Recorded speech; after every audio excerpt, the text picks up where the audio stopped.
Hey everybody, Plushie here, and today I just wanted to make a short video talking about what we know so far about the Grand Graph system.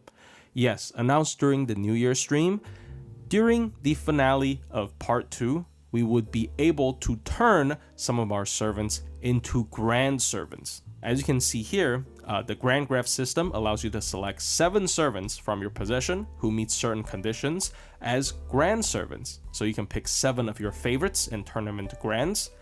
And Grand Servants will be able to equip their Bond CEs and a normal CE at the same time. So the Bond CE passive thing people have been asking for, finally implemented through this Grand Graph system.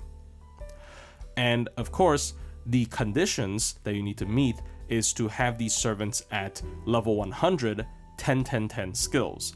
Not including append skills, because I doubt they want to touch anything related to servant coins after this anniversary. And they will be hosting a rerun of every single servant starting this January. And we already have some info on this, which they showed on another news page. Starting from January 6th, they would be rerunning, for January at least, all sabers, part of the archers, because there are too many archers apparently, and all rulers.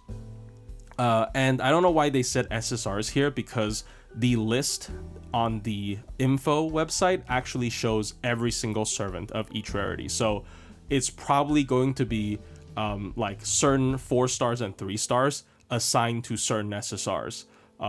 So you would have the chance to get every servant, like any servant that you want, period, right? Which is really exciting. I hope they don't do split banners for 4 stars, but I can only hope, because Lysengo sometimes is just very stupid.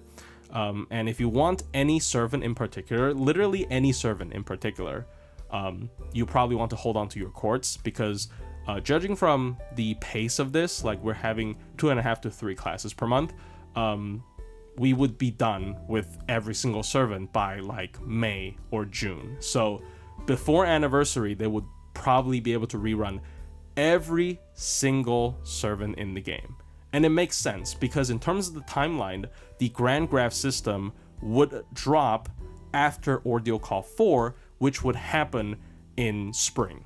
So it kind of makes sense that it's like summertime right before anniversary where the Grand Graph system will drop, and they would probably rerun every single servant by then. So that is just speculation, that last part, but of course pretty exciting stuff. Something that they for some reason left out on the webpage, but they did mention during the actual New Year stream, is that the Grand Graph servants can only be deployed as Grand Servants in certain battles. Meaning that this is actually not a feature that would affect your servant in a permanent way, but instead, it would only affect your servant during specific battles, assuming to be main story quests. So most likely, this would not help farming or even event challenge quests, for example. This, to some people, might be a little bit disappointing, because people have been waiting for the passive Bond CE thing for a long time. And the way they decided to implement it is basically only have it happen a couple of times and then probably never again. But at the same time, it's probably a good thing, because you probably shouldn't make a servant grand just for the sake of more efficient farming. Making a grand farmer is probably not something they want you to do. So you could focus more on just making your favorites as strong as possible and sort of participate in the finale of Fake Grand Order's Part 2 story, which is, you know, very, very nice to do.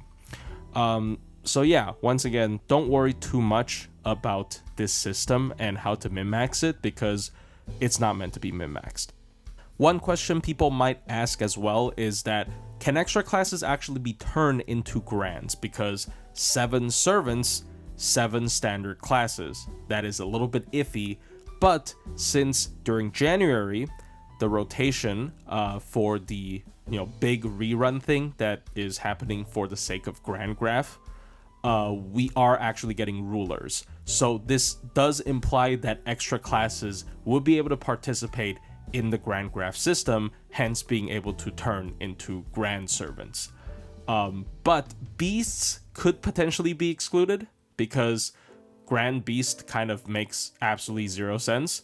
And also, Nasu has been known to exclude beasts from certain game mechanics, such as GSSRs, for the sake of quote-unquote lore reasons. So there is a potential chance where Nasu just screwed over specifically Space Aresh and Draco so that they could not become Grands, but that is obviously up to speculation.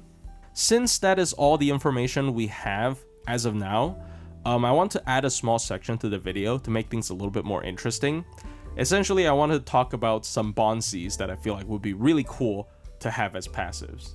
Now, I'm not trying to say that you should, grail these servants and make them Grands just because their Bond CEs are cool, because obviously you should pick your favorites. Like, I'm gonna make Koyan Dark my Grand, even though her Bond CE is lame, but, I'm just bringing them up because they're cool.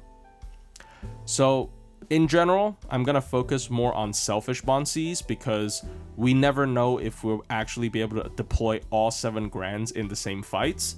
So maybe you would only be able to use like 1 or 2 of them as your main DPS. In general, I feel like Guts or Guts related Bond CEs would be pretty good because, having a second life essentially would be super cool, or potentially even more. So Herc being the most talked about example, because Castle of Snow was already good enough to use.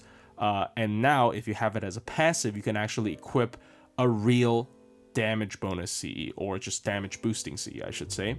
So really, really good. Herc's 3rd skill buff is kind of balanced around Castle of Snow. Otherwise, you don't really get a lot of value from it, so it's really good. Kiara Summer is another good one. Her Bond CE gives her a full heal Guts, so essentially she has 2 lives, which is just super good to have as a passive. Rasputin has Bond CE that doesn't actually give him Guts, but it gives him 30% MP damage up and 20 stars whenever he procs his Guts. And he already gets a lot out of proccing his Guts. Party-wide MP damage up, as well as he gets like crit up whenever he gets hit after his buff. So getting 20 stars whenever his Guts proc, which is technically infinite during the 3-turn duration, because it's RNG, would allow him to be a much more competent crit DPS than he already is. Another group of Bond CEs that I feel like are generally really good are the ones that have a base effect of self MP damage up 30%. Many Bond CEs have this, and no matter what the secondary effect is, this is a really good like damage boosting a Bond CE. So just pure offense based Bond CEs I also really like. Some of the highlights are King Protea, who doesn't have the MP damage up, but has 20% Buster up and 20% attack up when she has the growth stacks on her, which if you're playing her right, she should always have it. Melt has 20% quick up and 30% crit up. Just simple as that. And now as a passive. Really, really good. Both of these Bond CEs have like party-wide demerits offensively, but it really doesn't matter if you're focusing on like them as your main DPS.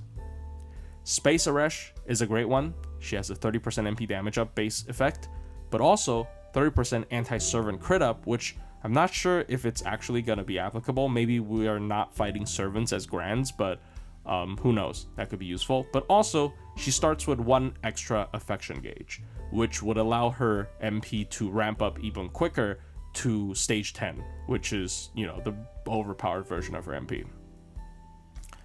Draco has a base effect of 30% MP damage up, and whenever she has the Holy Grail status, which she applies with her 2nd skill, whenever she attacks, there's a 40% chance to get 10% more MP damage up. So having this as a passive is pretty nuts. If you get to Brave Chain with her every turn, she can potentially get to over 100% MP damage up as a passive just from this Bond CE. Now it's RNG, but it's pretty funny. Ashia Doman, I want to bring up. He gives the party 15% MP damage up if they're chaotic, and another 15% MP damage up if they're evil.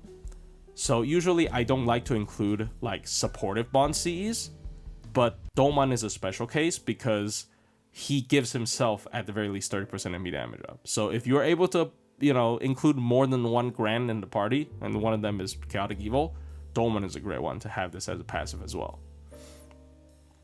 Some miscellaneous ones. King Hassan has 100% debuff resist up, So effectively, unless the enemy has debuff success rate up or they cast debuff resist down on you, he has permanent debuff immunity as passive, which is super cool. Yang Guifei, who has 30% MP damage up as a passive, once again, really common as I said, but also whenever she attacks, she casts a 3-turn 20% burn damage boost on the enemies.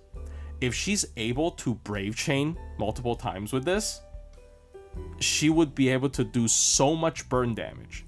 Like, the first time ever, dot damage from a single servant would feel like actual impactful damage instead of just like a meme, right? Kind of insane. Like, with a single Brave Chain, she'd be able to make 80%, burn amplification, and she can just continuously do it because it's a passive, right? And she can of course have a real CE, on top of that. Aoko, 30% MP damage up. We're seeing a trend, super common. But she also gets one more magic bullet per turn, which, she uses to boost her card damage, her MP damage, and her extra attack damage, especially, right? So giving her more magic bullet ramp up, because after she turns into Super Aoko, she already gets them passively. Giving her more access to it is really fun. And finally, Kuonji Alice, another super cool one. 30% MP damage up passive, once again, super common, but also whenever she has the Robin buff on her, she is debuff immune. That is actually such a cool effect because Robin is a 2-turn cooldown, better solemn defense for a single hit, but Alice also, terror stun locks the opponent. So Robin isn't like removed immediately, guaranteed, after a turn. So she could just stay debuff immune. I have a video demonstrating that actually. I soloed like Beast Kama with Alice and her Bond CE, and it was really, really funny, right? And this is a super cool Bond CE. Obviously, there's a lot more, but these are some of the cool ones that I can think of.